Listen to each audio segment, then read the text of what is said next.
Olá, eu sou o James Maxwell e eu estou aqui a convite da minha amiga Ivânia.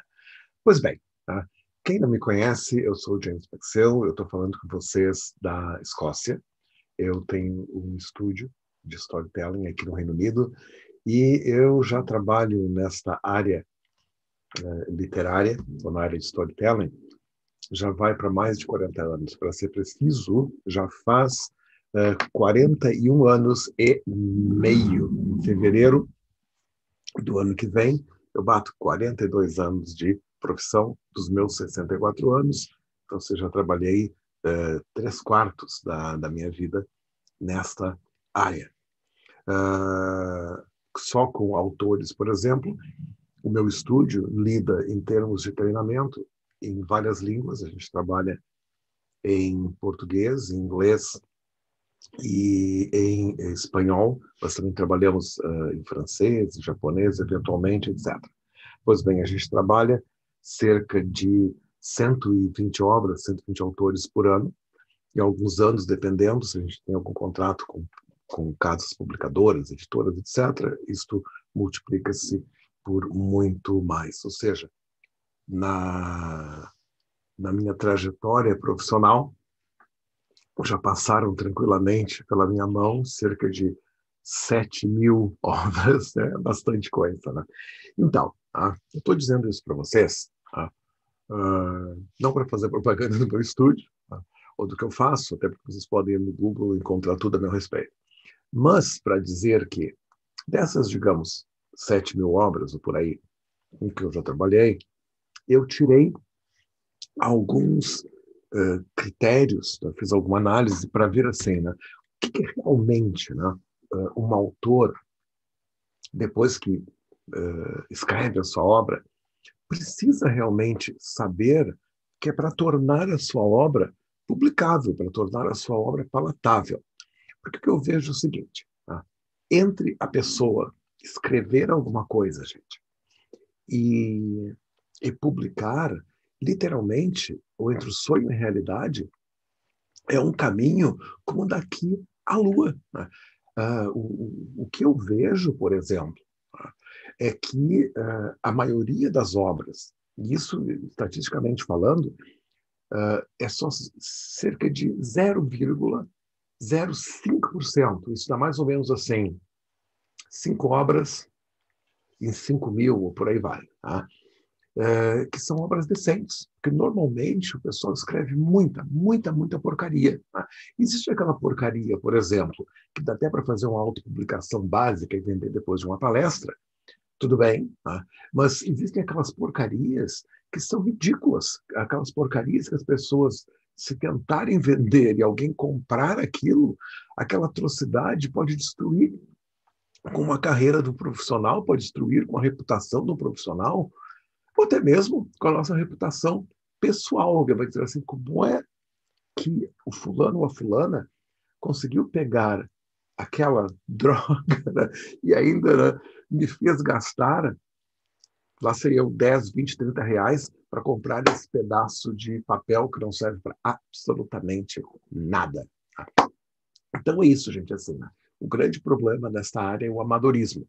E o amadorismo se encontra, o amadorismo reside justamente no fato de que as pessoas não se dão conta que há critérios depois de escrever para ver se aquele bendito texto que a gente chama de manuscrito está bem escrito ou está mal escrito, ok? Então vamos falar sério a respeito disso aqui, né? Para ver, para que vocês vejam, né, os manuscritos de vocês, né, se a coisa está certa ou se a coisa tem que melhorar, ok? Então eu não quero dourar a pílula hoje com vocês. Pois bem, dessas milhares de obras, porque passaram por mim ou pelo meu estúdio, eu tentei dividir em 6 critérios. Primeiro, como o autor abre a sua obra, os primeiros capítulos da obra, o meio da obra, o fim da obra, a obra no geral e a estrutura da obra no geral. Então são 6 critérios. Outras pessoas vão ter mais critérios. No meu caso, eu decidi simplificar aqui para que vocês possam levar para casa em cerca de 50 minutos uma mensagem. Né? Pois bem, vamos falar então um pouquinho da abertura. O que eu realmente pergunto para o autor na abertura, né? Gente, a trama, ou seja, o teu livro, a tua história, né, ela iniciou no ponto certo? É um absurdo que a gente vê de livros em que o autor enrola, joga toda a informação na primeira, segunda, terceira página, a história não começa, a gente não sabe do que se trata. Pergunta, então, é esta. A trama, a história, começou no ponto exato? E um bom ponto exato para começar é quando alguma coisa realmente acontece que dá uma virada na trama. Então, chovia fazia 5 dias. De um instante para outro, as nuvens desapareceram do céu e o sol brilhou outra vez. Só vou ver o que vai acontecer agora. Ou seja, a história começa quando a história começa. Não se pode ficar esquentando a máquina. Pois bem, a outra é o que a gente chama a voz dos personagens. É terrível a gente estar lendo um determinado livro e a gente vê que aquele livro foi escrito por um autor. É quando a gente, digamos assim, se depara com um romance, tá? Que então ele é um romance, digamos, um romance histórico, tá? Onde aparecem algumas expressões, digamos, já há 100 anos, tá? Mas as outras não, as outras, digamos, estão em português moderno. Tá? O fato é o seguinte, tá? Quem não souber a língua, quem não conseguir controlar a língua, não souber um pouco de linguística, não souber como é que funciona a língua, até mesmo, digamos, a linguagem histórica, é não escrever nada que fuja o beabá do dia a dia. Tá? Então vai lá, escreve um livro de autoajuda, como desencravar unhas, pronto, tu és manicure. Sabe desencravar unhas em 7 passos? Olha que lindo. Tá? Aquele mesmo português que tu usas com as tuas clientes, vai lá e usa no teu livro. Pronto, não há problema nenhum. O grande problema é a pessoa que não tem conhecimento da língua, chega lá e tenta escrever alguma coisa, tenta ser pomposo. Não dá, gente. Né? Não, realmente aquilo fica absolutamente ridículo. Um texto, ele tem que ter voz. Tá? E para a gente aprender a dar voz aos nossos livros, tem uma coisa chamada leitura.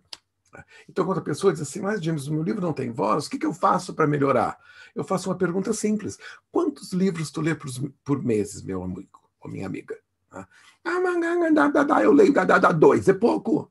É pouco. Tem que ler um livro por semana.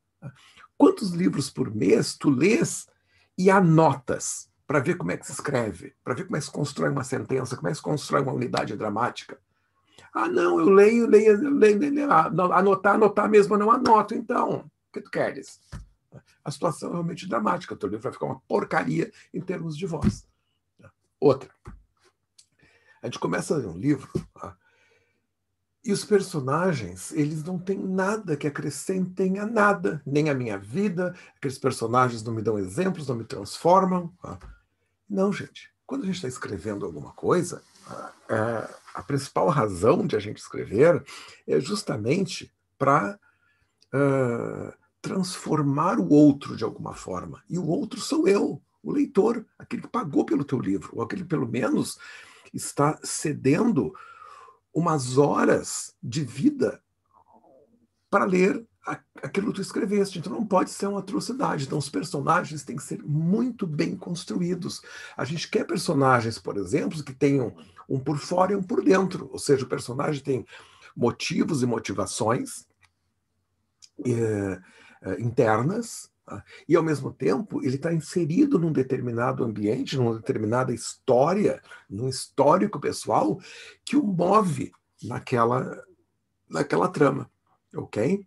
Então, ou seja, né, nós temos que estabelecer muito bem os personagens têm que ser inesquecíveis. Eu costumo dizer que os personagens têm que ser concretos, palpáveis, mensuráveis, memoráveis e transformadores. Se eles não se encaixarem nesses quesitos, o personagem é uma porcaria e o livro vai ser igualmente algo assim, ok?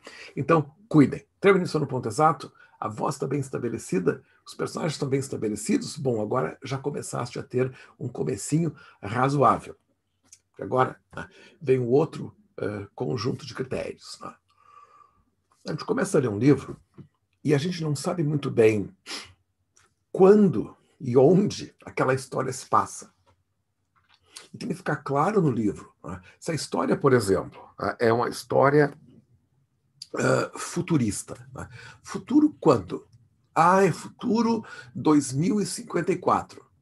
Tá bem. Né? Tu criaste isso com base em pesquisa, com base em que tu imaginaste o mundo em 2054? Fui pensando, né? Olha, querido, ir pensando não vai ser uma boa projeção para o mundo em 2054. Tens que pensar, tens que entender muito do que foi, do que é, fazer uma projeção, né? E depois criar, então, o quando e o onde do teu livro. Agora, o pior, né, é quando a pessoa decide, o indivíduo decide escrever sobre o passado. Tá? Bom, aí assim, só falta o telefone em 2027. Tá? Porque então a gente tem que cuidar a roupa, a linguagem, os movimentos, tá? A cultura, os gestos. Tá? Ou seja, isso tudo muda literalmente de ano a ano. Tá? Então, ou seja, vejam bem onde e quando a história vai acontecer e estabeleçam isso. Pesquisem. Né? Escrever é pesquisar, é saber. A outra. Tá? Tudo bem, estou com isso organizado, tá? Mas eu tenho que pensar assim. Né? Qual é o ponto de observação da minha trama? Porque eu posso criar, digamos, uma história que se passa em 1960. Ok. Mas uma coisa é 1960, se isso for observado de uma janela de um apartamento chique em Copacabana, no Rio de Janeiro, no Brasil, ou se isso for observado de uma fazenda no interior do estado do Texas, nos Estados Unidos. Então, o quando é o mesmo, mas o onde que vai dar esses pontos de observação, essa fatia na qual vai se contar a história, tem que estar muito bem estabelecido. O que eu vejo, por exemplo, assim, é a trama, a história, sendo observada de vários ângulos e não aprofunda em nada. A outra, né, é o ângulo psicológico, que é dado pela pessoa que está vivendo aquela história, pelo personagem que estiver vivendo aquela história. Uma coisa é 1960, numa pequena fazenda no interior do Texas, nos Estados Unidos, sendo observado por uma menina de 15 anos. Outra, tá, por um fazendeiro bígamo de 67 anos. Entendem isso? Tá? Ou seja, né, o ponto de observação, quer o físico, de onde a gente vai ver a história fisicamente, em termos de cenário, etc. Tá? E o psicológico, ou seja, os personagens, pelos olhos de quem nós vamos experimentar aquela história, eles vão nos contar, eles vão nos levar a habitar este mundo. Então não é sentar escrevendo qualquer porcaria, gente. Isso tem que ser pensado, muito bem pensado. A outra. O que gera a história? Né? O que levou alguém a achar que aquilo é uma história que vale a pena ser contada? A gente tem que ver isso já no início da trama. Né? Então, eu vou dizer assim, digamos, vou escrever um romance feminino. Eu não gosto muito dessa descrição, porque parece meio sexista, mas ainda existem, digamos, romances que a gente pensa como romances femininos. Pois bem, então, uma frase de abertura, eu posso dizer assim. Tá? No dia em que eu tive o meu primeiro filho, o meu marido me abandonou. Ou melhor ainda, tá? Na noite em que eu tive meu primeiro filho, o meu marido me abandonou. Viram então, se eu pensar assim, uau, né, em que buraco meteu-se essa mulher? Porque bem na noite em que ela teve o filho, o marido a abandona. Ou seja, agora esse incidente realmente vai gerar uma história. Então, se eu disser assim, algo como o meu pai sempre tratou-me como se eu fosse um príncipe. Quando abrimos o testamento, ele vê deixado tudo para o gato. Então, agora essa pessoa tem um problema, vai ter dívida, vai ficar sem onde morar, não sei. Viram? Ou seja, então, nós temos que ter um bom incidente gerador, alguma coisa que realmente conte uma história. E quem vai escrever livros de autodesenvolvimento, autoajuda, é a mesma coisa. Tá? Então, não adianta nada dizer assim, as 7 leis para ser feliz na vida. Pronto, tá bem. A minha igreja evangélica da esquina também já me dá 7 leis para ser feliz na vida. E fora o meu dízimo, eu não preciso pagar mais nada. Né? Agora eu vou comprar um livro para isso? Não vou comprar. Agora, se eu disser assim, como João da Silva conseguiu escalar o Everest numa cadeira de rodas, eu já começo a pensar em comprar esse livro. Sabe como é que se faz isso? Entendeu? Isso aí eu não sei. Okay? Então, ou seja, temos que ter um bom incidente gerador da trama do livro. Aí a coisa vai à frente. Olha o outro. A outra coisa que eu falei para vocês, então, são os primeiros capítulos. Tá? Ou seja, quando a gente começa a ler a história, nos primeiros capítulos, temos que saber pelos olhos de quem nós estamos experimentando essa história. A gente chama isso de ponto de vista. Quem são os pontos de vista? É um só ponto de vista da história inteira? São 2? Como é que troca? Quais são as transições? Como é que eu sei que eu estou na cabeça de um e como é que eu sei que eu estou na cabeça de outro? E depois vem aquele, o autor desinformado, né? Com aquele papo de século XIX, né? Mas o livro não pode ter um narrador? Pode, meu amor, pode ter um narrador, só que o narrador, se ele ficar de fora da história todo o tempo e o livro for muito grosso, ninguém mais aguenta isso no século XXI. Nós estamos no século do videogame. As pessoas põem o capacete, põem os óculos em 3D, elas ligam ali a sua PS2, né, e começam a jogar e elas são o personagem, elas vivem a história, ok? Então nós precisamos viver a história, precisamos de jogar o leitor da história dentro da história e de preferência dentro da cabeça de um dos personagens. Okay? Então não é que Deus não possa narrar a história, pode ter um narrador de fora. Agora que a história vai ficar chata, normalmente vai ficar chata, a não ser que seja alguma coisa de estilo, alguma coisa assim. Mas temos que ter muito cuidado. O amador é que ele vai começar a escrever o seu primeiro livro, mas fuja disso, meu amigo. O diabo que foge da cruz, o vampiro que foge do alho, ou da cebola, não sei o que o vampiro, de que o vampiro foge, mas tem que fugir, tá bem? Tá? Então, cuidem o ponto de vista, nada de ficar misturando uma coisa com a outra e não entender ponto de vista. Quem não souber, compra um livro sobre ponto de vista, vai à internet e se informa sobre ponto de vista. Eu tenho palestras grátis sobre ponto de vista, ou seja, dá para vocês, sem dúvida, sem gastar nada, aprender. E, logicamente, quem quiser investir na carreira, tem que investir na carreira. De graça, não acontece nada. Tá? A outra coisa, nos primeiros capítulos, como eu falei para vocês, os personagens eles têm que ter uma voz. Mas não é só uma voz, essa voz é filtrada pelo estilo do autor. Então, por exemplo, a gente tem que sentir que aquela história, que quem está nos passando aquela história, que é o canal, digamos, que nos passa aquela história, tem um jeito de passar. Então, por exemplo, eu estou falando com vocês sobre esses critérios básicos para a gente analisar um romance, se vai publicar ou não vai publicar, se ele vale a pena ou não vale a pena, se vai nos expor ao ridículo ou não vai nos expor ao ridículo. Eu tenho meu jeito de falar, então é o meu jeito. Então o autor tem que ter o seu jeito, o seu jeitão. Então, se eu fosse uma outra pessoa, eu teria um outro jeito de conversar com vocês. Sem dúvida, vai haver colegas que vão ser mais formais. Assim, sim, bom dia. Hoje nós vamos falar sobre os critérios básicos de como... Não sou eu.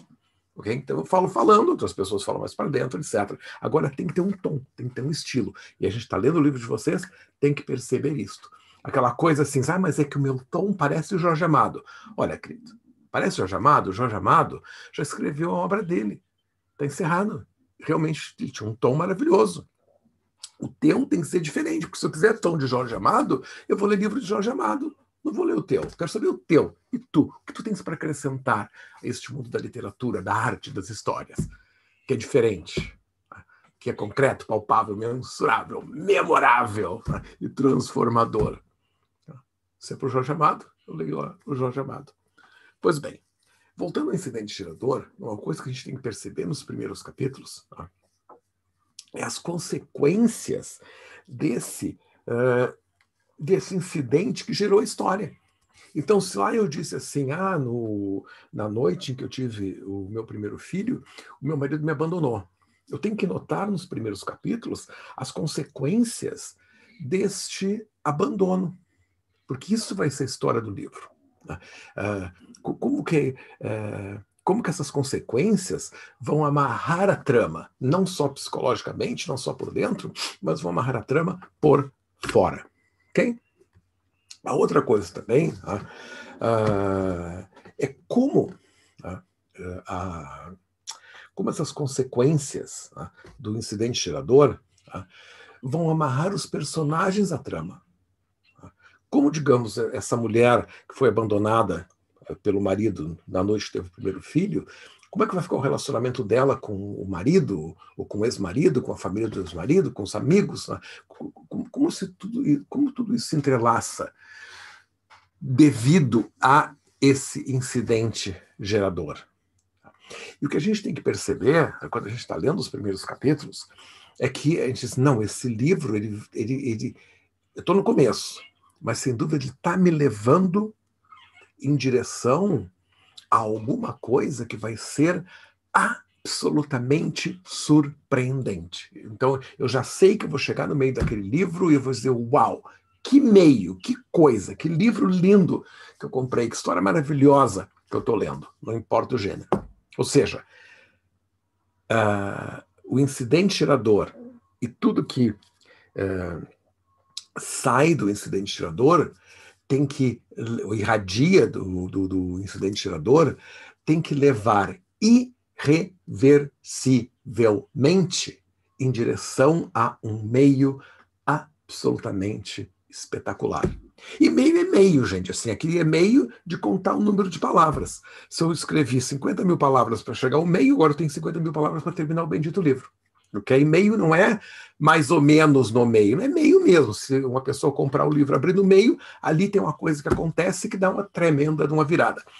Não sou eu que estou dizendo isso, Shakespeare chamava isso de reversal. Então eu reverso a história, como se a história fosse, pá, muda. Tá indo nessa direção, a coisa acontece e ela bate e volta. Ok? Então, já pega quem não entendeu bem o que é meio de uma história, pega uma bolinha de ping-pong e atira numa parede de concreto. Né? Quando ela bate e volta, o bater é o meio da história. Então a história vai, bate e volta. Ok? Vamos ver então aqui, continuando. Tá? Chegamos ao meio, então. Como é que eu vou examinar o meio da minha história para ver se esse negócio presta ou não presta? Bom, eu vou analisar como é que o incidente gerador, como é que tudo isso, os personagens, a voz, tudo, como é que isso se enrolou e se desenrolou até o meio. E aí, quando chega no meio e acontece esse fato surpreendente, realmente, eu vou dizer, porque eu acrescentei esse fato novo, isso vai se desenrolar de uma forma incrível, memorável. Nunca mais vou me esquecer do que eu estou lendo. A outra, tá? Para chegar até o meio, logicamente, vários pequenos incidentes vão acontecendo. E esses pequenos incidentes vão se entrelaçando como se fosse uma coluna vertebral. A gente, na verdade, até chama, né, a vértebra da história, ou a coluna vertebral da história. E são encadeamentos, né, de vários pequenos incidentes. Qual a qualidade disso? Isso está bem escrito, isso está claro.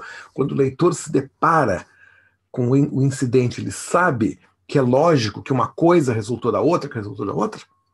Não, é que no meu livro assim, tudo fica meio assim. Se o teu livro fica meio assim, não publica, nem mostra para ninguém. O livro não pode ficar meio assim, tem que ficar claro. O que se entrelaça com quem, desculpa, o que se entrelaça com o quê, quem se entrelaça com quem, o que se entrelaça com quem se entrelaça com o quê, onde, quando, por quê. Claro, nítido, cristalino, ok? A outra. Quando chegou ao meio da história, que agora a história vai dessa viravolta e agora começa a se encaminhar para o fim, né?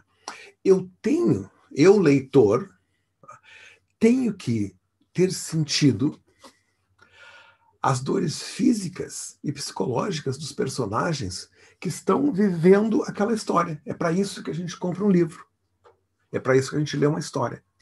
É para passar uma procuração para o personagem que vai viver aquela aventura por nós, vai viver aqueles momentos por nós. E esses momentos são momentos de dor e de alívio, dor e alívio. E eu, leitor, consigo lembrar das dores e alívios que eu senti ao ler esta história? As dores físicas e psicológicas estão bem equilibradas?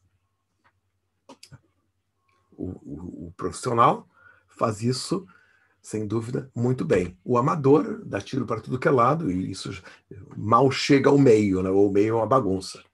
Pois bem, ainda no meio. Tá? Então, quando chegou ao meio, tá? Toda a história, ela sempre tem uma camada de tensão, de conflito, ansiedade, angústia. Tá? Tensão é o seguinte, tá? É quando, digamos, uma pessoa quer ir ao cinema e outra pessoa quer ir ao teatro. Então a gente puxa, a gente tensiona. Tá? Então, ou seja, o personagem ele quer ir para lá, quer ir para cá, ele quer ir para um lado, o mundo puxa para o outro personagem puxa para o outro. Qual a tensão da tua história? A outra é o conflito é o contrário, né? Quando os dois querem ir para o mesmo lugar e ficam ali, né? Como numa luta de braço, aquela que se faz né? Aqui na Inglaterra ou na Escócia, nos pubs. Tá? Então, qual é o conflito? O conflito está claro na tua história. Qual é o embate? Qual é a guerra? Qual é a luta? Tá? Quando eu estou lendo, eu chego ao meio, tá? Isso está claro, eu já sei qual é o problema. A outra é ansiedade e angústia. Ansiedade quando o personagem não vê a hora de chegar a algum lugar, ele não vê a hora de uma coisa acontecer. A angústia é quando o personagem está preso, quando ele não consegue se libertar daquele buraco em que ele se meteu. Quando eu chego ao meio da tua história e eu penso num personagem, será que os momentos de tensão, conflito, ansiedade e angústia pelos quais ele passou, ou ela passou, estão claros, nítidos, concretos, palpáveis, mensuráveis, memoráveis, transformadores? Estão? Muito bom para ti. Não estão? O teu livro é uma porcaria. Outra coisa. Tá? Toda história, ela levanta um problema. É a Marieta que se apaixonou pelo João e o João não quer a Marieta. Ela passa o romance inteiro tentando conquistar o João. Ou seja, é um problema. Então, ou seja, toda história, repito, apresenta um problema e aquilo vai se desenrolando para mostrar uma solução. Tá? E essa solução, na verdade, ela é apresentada em termos de deixar nítido para o leitor quais são os sintomas daquele problema, qual o tratamento que se deu àquele problema para que se chegue àquela solução. E isso vale em maiores ou menores proporções para literalmente todos os personagens que vivem a tua história. Como eu disse, isso vai se entrelaçando e forma uma coluna vertebral do teu livro, da tua história. Tá? A outra é o seguinte, tá? O personagem na história, ele tem sempre que querer alguma coisa. Não é aqui o teor da minha palestra, mas a história é toda formada por blocos, que a gente chama de cena, ou sequências. Né? E nessas cenas, a gente sempre tem determinados elementos, que a gente chama de vocativo, que anuncia que a cena começa, tem que apresentar o personagem, o que o personagem quer. Se ele não conseguir aquilo que ele quer, ele vai se meter num problema grande, a vida dele vai virar um verdadeiro inferno, o universo dele vai acabar, ou seja, um elemento de perigo. Ele luta para conseguir, consegue, não consegue, fica por conseguir. Isso mais ou menos, a grosso modo, a estrutura dos blocos que formam uma boa história. Tá? Mas e aí? Tá? Conforme esses blocos forem avançando na tua história, né, o nível de perigo vai aumentando, tá? O problema que o personagem tem vai ficando cada vez maior, para que chegue no meio, a gente diga assim, uau, pior que isso não pode ficar, meu Deus, né, que horror. Tá? Ou seja, algo realmente surpreendente. A outra, gente, é o fim da história. Agora chegamos ao meio, tá? A gente vai assim, tá bem, né? Como é que eu vou chegar ao fim? Fim de história, gente. Tem que ser um espetáculo pirotécnico. A luz que vai se acender no fim do túnel numa história, o clímax tem que ser uma coisa uau! Aquela coisa assim de historinha chata, de historinha com fim sem graça. Tá? ninguém vai querer publicar. A gente quer uma história que tenha um fim realmente uau.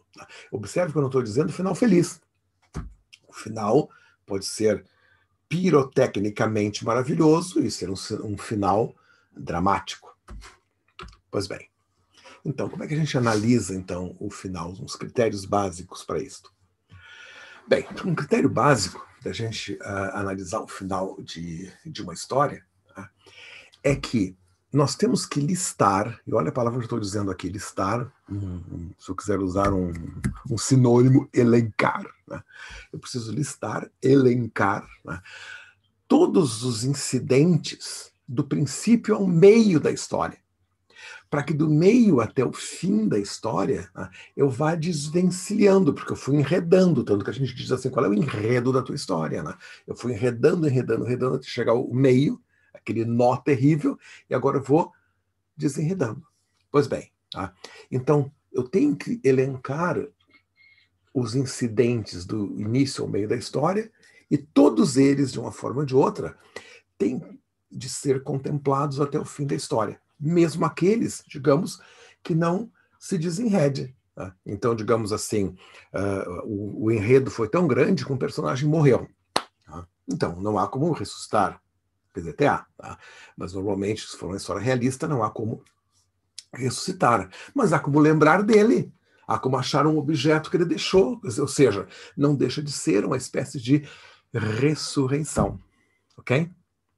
A outra será que no fim da história, esse desfecho, esse espetáculo pirotécnico é satisfatório para o teu público-alvo, ou seja, aquelas pessoas que gostam de ler o tipo de livro que tu escreves? Será que realmente eles vão dizer, uau, eu adoro ler romances que tratem de política. Esse foi o melhor que eu li na minha vida? Foi realmente fantástico, eu nunca vou esquecer dele, já vai virar o meu livro de cabeceira. Tá? Então, se o desfecho da tua história, tá? O fim, for satisfatório ao teu público-alvo, ponto para ti. Agora, se a pessoa ler e achar assim, pois não, até que estava bom, mas o fim assim, eu já nem me lembro direito, mas até me lembro que eu não gostei. Tá? Tens um problema grave nas tuas mãos. Vai lá e muda o final da tua história. A outra, tá, é que cada vez que a gente cria uma história, ou seja, um livro, tá, e da primeira página à última página, aquelas páginas do meio, ali dentro nós criamos um universo, um novo universo. Às vezes o universo da nossa trama é idêntico ou muito parecido com este universo em que nós vivemos, o universo realista. Mas se eu criar qualquer outro universo paralelo, eu tenho que saber exatamente qual a física, qual a biologia, qual a geografia desse universo paralelo. Porque a trama, a história, ela cresce organicamente dentro daquele universo.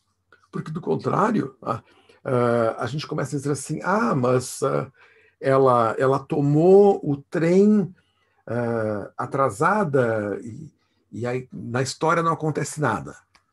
Mas se ela estiver vivendo num universo em que se uma pessoa se atrasar, ela perde um dedo, bom, então ela não pode se atrasar. Mas é que eu me atraso e não tem problema. Sim, te atrasas em que universo? Neste. Naquele outro universo, as consequências do atraso ou não atraso são outras. É perder um dedo, se atrasar, ou atrasar não tem problema nenhum. Não sei. Ou seja, tem que criar um universo paralelo, não importa se for muito parecido com o nosso, tá? E ali dentro é que a trama acontece. A gente vê muito isso, por exemplo, quando se cria um universo para uma telenovela. A gente cria para uma telenovela, por exemplo, uma cidade, tá? Não há problema nenhum. Tá? E ali é que a trama acontece. Pois bem.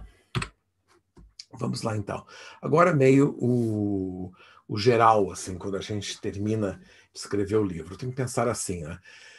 No meu livro, houve um senso de continuidade, no sentido assim, se a pessoa gostava de amarelo e no fim do livro ela gosta de vermelho, eu entendo qual foi essa transformação. Se no início ele amava a Joana e agora ele ama o Pedro. Eu consigo saber durante o livro os passos dessa transformação. Há uma continuidade. Nesse universo que nós vivemos, na verdade, há pouquíssima continuidade, gente. O nosso universo tende a ser ilógico e irracional. O universo das histórias, ele é sempre lógico e racional, mesmo quando eu estou escrevendo sobre algo que é ilógico e irracional. Pois bem, isso a gente chama de o arco dos personagens, né? Ou seja, o personagem ele tem determinadas características no início da história. Quando a história termina, ele vai ter outras características. E durante a história eu vou ter que ver como é que ele chegou de uma até outra. É fácil de organizar isso, gente, né? Criem os personagens, tá? Digamos, numa folha de Excel, no computador, logicamente. Na folha de Excel, ponho a lista, o nome dos personagens, né? No início da história, as características deles, o nome do personagem, no fim da história, quais vão ser as características. E criem esses arcos. Então, quais desses personagens durante a história vão se transformar? E a transformação, ela tem que ser mostrada, desvelada, desvendada em etapas. Então, alguns personagens, eles vão, para chegar de A a B, eles vão ter 10 etapas. Outros vão ter 2 etapas. Outros podem nem se transformar, eles vão ficar iguais do início ao fim da história. Mas isso tudo tem que ser adequadamente planejado pelo autor. Aquela coisa assim, mas eu vou sentar aqui e começar a escrever, depois eu vejo. Não vai ver, querido, mas não vai ver mesmo, porque começa a desorganizar tudo. Né? Imagina assim, organizar uma composição escolar de 1000 palavras demora, lá sei eu, 2 dias. Tá? Como é que vai ser agora com 100.000 palavras? Mas não vai organizar nunca, um quebra-cabeças. Tá? Então, o bom é já partir organizado, porque aí a gente já mais ou menos sabe onde vai chegar. Pois bem, tá? A outra é saber realmente quando terminar a história. E a regra para terminar a história é muito semelhante, ou o parâmetro para terminar a história é muito parecido com o parâmetro para começar a história. A gente começa a história quando a história começa. Pá! E a gente termina a história quando a história termina. Aquela coisa assim, né? Terminou a história, pronto, resolveu o problema. Ah, mas assim, de repente, como é que vai ser se eu não mostrar? Não, não vai ser nada. Né? Se a intenção dela era casar com um príncipe. No momento que ela casou, não casou, ficou por casar, terminou a história. Ah, mas é que não, mas é que é outra história. Guarda para o teu segundo livro, então. Este livro termina aqui. Algumas coisas no geral, só para a gente terminar nossa conversinha aqui de hoje no congresso de vocês. Tá? Uma história, a gente tem que lembrar assim que além da trama principal, do drama principal, tem vários subdramas. Né? Ou seja, várias coisas nesse momento, digamos, estão acontecendo comigo na minha vida pessoal. Mas pessoas que estão à minha volta, coisas também estão acontecendo com eles que depois vão refletir na minha vida pessoal. Então, dependendo do nível que vocês quiserem aprofundar a história de vocês, tem que haver uma ideia, né, de subtramas. Né? Como os outros personagens vivem naquela história e como a vida deles vai impactar a vida daqueles que são os personagens principais da história de vocês. Isso tem que ser planejado. Aquela coisa do autor, eu vou indo e vejo. Meu amor, tu vais indo e vais cair num abismo, não vai ver nada. O teu livro vai ser uma porcaria impublicável. Planejando já é uma dor de cabeça, para não dizer um pesadelo, né? Imagina sem planejar. Ficou na minha boca esse som aqui. Pois bem, tá? A outra é o seguinte, tá? Em questão de voz, tá? Tem aquilo que a gente diz com as palavras e aquilo que a gente sente que está sendo dito, mas não é com palavras. Por exemplo, tá? Quem me conhece sabe que eu tenho um jeito bem informal de conversar com as pessoas, ou eu estou conversando com vocês, etc. E vocês percebem que eu falo de coisas sérias numa espécie de tom de brincadeira. Então, o tom é brincadeira. Ou seja, o subtexto daquilo que eu estou dizendo é de que sim, temos que levar isso a sério, mas é perceptível que a gente não precisa levar a sério no sentido assim de que se não conseguir, eu corto um pulso, os dois. Pois bem, a outra, que a gente tem que ver no geral da trama, é que se a partir da leitura casual do texto, por exemplo, eu estou de pé numa livraria, me deparo com o teu livro e começo a folhear, isso é leitura casual. Será que eu consigo inferir as viradas? Ou se eu ler rapidamente, eu digo assim, tá, olha aqui, o livro tem 100 páginas, olha como na página 10 aqui deu uma virada, a história estava indo numa direção, agora vai na outra. Olha o caminho que faz, olha quão tortuoso esse caminho da história, etc. Eu consigo me dar conta disto? Ou seja, o livro ele está bem sinalizado, a história está bem sinalizada para eu saber onde vou, para onde vou, por que vou, com quem vou, etc. Isso a gente tem que analisar no fim e vai lá e reescreve. Porque uma das coisas que eu sempre digo, quem faz os cursos comigo, etc., bem sabe, é que escrever é reescrever. O autor ele tem que ter um saco de humildade do tamanho de Júpiter, para começar. Porque o bom é que tem um saco de humildade do tamanho do universo. Porque não é fácil. A gente diz o seguinte, é mais fácil alguém conseguir treinar e tornar-se um astronauta e ir para o espaço, do que, por exemplo, conseguir um super best-seller com uma história. Tanto, por exemplo, que nas últimas décadas, praticamente J.K. Rowling, que escreveu Harry Potter, é que teve essa explosão no mundo inteiro. Quantos astronautas já foram para a estação espacial? Então está praticamente assim, um escritor por 10 na estação espacial. Então, ou seja, é realmente um caminho e é um caminho árduo. E a gente faz isso com muito planejamento, escrevendo e reescrevendo. Pois bem, mas então alguns pontos no geral aqui. Voltando então àquilo que eu falei dos conflitos, da tensão, do conflito, ansiedade, angústia, mistério, etc. Então, o conflito levantado na história é realmente instigante. O público-alvo, aquele que vai comprar a nossa história, é aquilo que ele quer, é aquilo que ele gosta, é aquilo que realmente vai ferir-lhe o coração? Se for, ponto para ti, escritor. Se não for, vai lá e reescreve, recria, planeja. A outra. Como é que a gente chegou a esse conflito? Como é que a gente construiu esse conflito?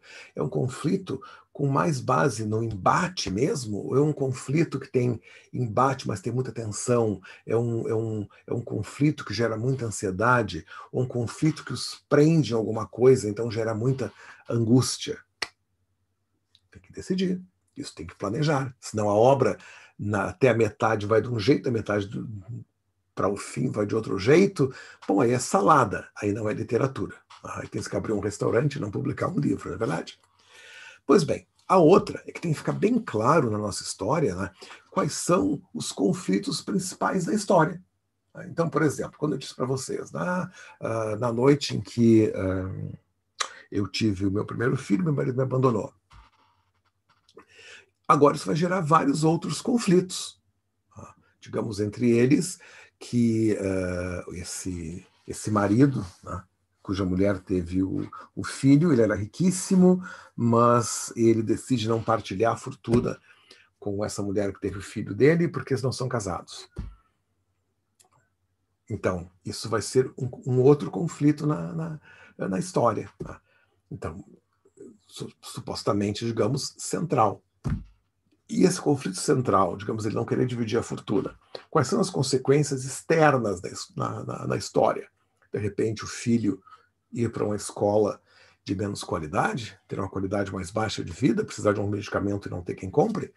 E quais são os problemas internos na história? Será que ele se sente culpado? Será que ela se sente culpada de alguma coisa? Ou seja, isso tudo tem que ser explorado. Mas não é só explorado assim de vou explorar. Não, tem que ser explorado consistentemente. Ou seja, quem está lendo tem que ter aquela sensação de que essa história, dentro deste universo, é verossímil, ou seja, ela é palpável. Dentro desse universo, ela é verossímil, ou seja, ela é mensurável. E por eu passar por essa história, por eu viver essa história neste universo, os personagens vão se transformando e eu vou me transformando com eles. Então, eu não sou a mesma pessoa depois de eu ler um livro. Enfim, só para terminar então. Tá? Aí é uma coisa que vocês já escreveram, tem que guardar o texto por um tempo e voltar para fazer, digamos, vou dar uma geral, assim, uma vista de olhos no texto, antes de tentar uma publicação. Né? A primeira coisa é ver sobre um equilíbrio estrutural. O que eu vejo, por exemplo, de autor que não tem a menor noção desses blocos que formam um romance, que a gente chama de cenas, sequências, etc. Né? Ou seja, se não souber estruturar um livro, se não se der conta que por trás de uma história há determinados paradigmas de estruturação, vá lá e aprende antes de escrever. Senão não adianta nada. Escrever um romance, escrever um livro tem uma determinada sintaxe, que é uma espécie de gramática. Então é como tentar escrever numa língua sem ter a menor noção de gramática. Sem dúvida, a maioria das frases vão ficar com algum problema, ou de entendimento, ou alguma distorção nesse entendimento. A outra é, né, há vários modelos estruturais, vários. Tá? E os autores, tá, eles têm que conhecer pelo menos bem um. Tá? Hoje em dia é muito comum, por exemplo, os autores que começam, o que a gente chama de autor aspirante, né? Ele começa nessa carreira usando o modelo que a gente usa em filme, que a gente diz assim que tem um incidente gerador, que é o 0% da história, depois tem um 10% da história em que queima-se a primeira ponte, então o personagem não pode mais voltar, 25% da história, quando realmente, assim, mesmo que quisesse voltar, não poderia voltar, ele avança no meio da história, uma coisa estrondosa acontece que vira a história de lá para cá, ou seja, a bolinha de ping-pong na parede, aí ele luta, né? Parece que está tudo certo para conseguir, a coisa fica pior ainda, e ele vai, lá no fim ele tem um embate final, lá pelos seus 90%, 99%, com o vilão da história, com o... ou pode não precisar ser o vilão, fazer com o antagonista da história, e aí a história acaba. Isso já é um modelo estrutural básico, a gente chama de modelo hollywoodiano. Né? Pelo menos esse modelo tem que conhecer, mas vai lá, busca a jornada do herói, busca os escritos de Props, etc. Tem que aprender. Né? Se não souber, se não dominar a sintaxe da história, vai escrever outra coisa, vai escrever cartas de amor, escreve poesia, por exemplo. Poesia é uma coisa linda. Né? Assim, pode, sei, psicografar mensagens, né? Inspirar-se por alguma coisa, ou seja, há mil coisas a fazer que não seja tentar escrever um romance, ok? Então, né, a outra, né, é voltar àquela leitura casual, né? Quando a gente está fazendo aquela leitura casual, a gente consegue inferir realmente as consequências daquele incidente gerador que eu falei com vocês lá no começo. A gente sente realmente que a história nasceu dali, que aquilo foi a semente. Os três últimos, então, gente. Se eu tiver que colocar na minha história o que a gente chama de flashback, ou seja, quando o personagem pensa no que aconteceu no passado, quando a história dá um passo para trás. Né? Mesmo quando uma história dá um passo para trás, aquele passo para trás é para acelerar a trama para frente. Então, quando a gente se depara com flashback, a gente pensa né, tecnicamente, tá bem, isso é um flashback, a história foi para o passado, mas que implicação isso vai ter no futuro da história? Se o flashback não tiver implicação futura na história, corta o flashback, corta a historieta passada, ok? A outra né, é que tudo na história tem que ter uma espécie de transição, ou seja, nós temos que guiar o nosso leitor entre uma coisa e outra. Nós temos que ligar o lé do leitor ao cré do leitor. Do contrário, né, o coitado vai ficar absolutamente perdido ou maluco. Tá? Então, eu pergunto como autor para mim mesmo, né? Houve um equilíbrio entre narrar, ou seja, esses blocos sintáticos da história e as transições, digamos, e o evidenciar, o deixar mostrar, o ouvir os diálogos, o saber o que aconteceu, etc. Há um equilíbrio entre o mostrar e o evidenciar. Há um equilíbrio entre ela era gorda e ela não conseguia passar na minha porta depois de ter comido 4 salames no café da manhã durante 10 anos. Ok? Então, como é que o autor lidou com isso na história? A outra, tá? É se na nossa história tivemos pelo menos olha que coisa mais linda, pelo menos nem 2 ou 3, ó. Tivemos pelo menos um personagem excepcional, tivemos pelo menos esse personagem excepcional passando por obstáculos excepcionais para atingir fins excepcionais, e ele se transformou com isso. E eu me transformei um pouquinho, porque eu li o teu livro. Se isso aconteceu, ponto para ti. Se isso não aconteceu, replaneja, reescreve, porque se não fizeres, o teu livro pode expor a ti ao ridículo. Vai fazer outra coisa e não tenta fazer literatura. Ok?